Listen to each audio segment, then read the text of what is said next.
Hey guys, I'm John with Bloodbath and Beyond, and we are on set with Brian Gallagher from Zombie Killers. Do you want to tell us a bit about your role in Zombie Killers? Well, I actually play two roles. The first role is Rory, and I'm married to Misha Barton's character. And Rory is kind of an elderly guy in the town. I have this big beard that has a lot of gray in it, so I look about 15, 20 years older. Rory's an alcoholic, good guy, always trying to do the right thing. There's kind of a mystery about what happened to his first wife. But then he ends up marrying Misha Barton's character, who is much younger and much better looking. I mean, why would she be with this guy? But I think his role is kind of a caretaker for her, and you can kind of tell that about the marriage. And something else, there's another clue in there as to why that marriage wouldn't necessarily really work, but it is working in a certain way too. Rory is the character that's kind of driving things toward figuring out what is causing this protozoa to form these zombies. So this is, I believe, your third time working with Harrison? Is that? Yeah, we started on 6 Degrees. 6 Degrees, I was just an actor,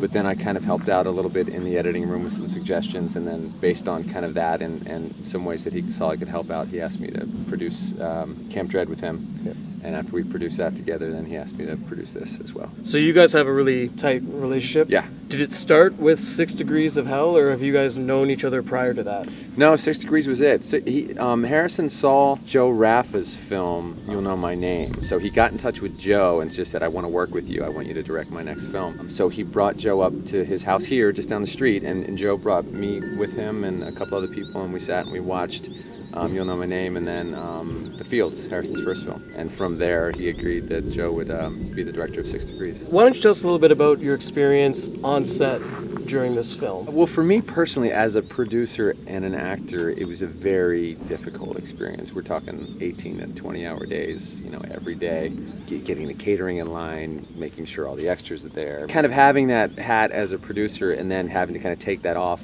and be an actor is always kind of difficult because your mind's always in a million different places. I mean, luckily I had the support of the AD, David Bonner, and a few other people making sure that I could kind of take off as a producer for the day so that I could act for at least a little bit. Is there a favorite scene in this film that stands out? There absolutely is, and actually the work with Billy was the best work with Billy Zane, because he was hysterical, and he added a layer of humor that actually makes the down parts, the sad or scary parts, even sadder and scarier. The humor really helps balance it out. And one great scene, and half of it is cut, so it kind of breaks my heart. We would have had to pay like 20 grand for the rights to the Sound of Music, but the four of us, me and Billy and Joe and Ian, are walking down through this old fracking site, and we're humming something from the Sound of Music, and at the end of it, each of us starts saying lines from different movies, and it's just a classic scene. So we have the second half of it where we're saying the lines, but we don't have the first half where we're humming, because we would have needed the rights, and it's a damn shame because it was really funny. But that's my favorite scene in the whole movie. How is it coming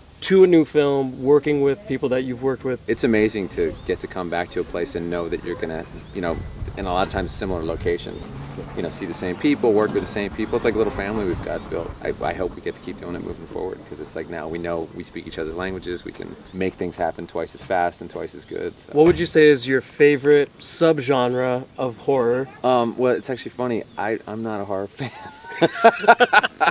I mean, I've come to be by working in them, but I never really watched horror movies before. I mean, I saw Jaws, I saw The Shining. I've probably watched 8 horror films in my entire life. but this is funny too. I don't know if you guys ever heard of this movie called Nobody Gets Out Alive, but I got to be the killer in that one with this big, massive beard, even bigger than the beard I have for Rory in this one, and I was there kind of killing my friends with hatchets and machetes and stuff, and I was like, this is actually kind of fun. I understand why people like this, because like if you get into the making of it, it's kind of interesting.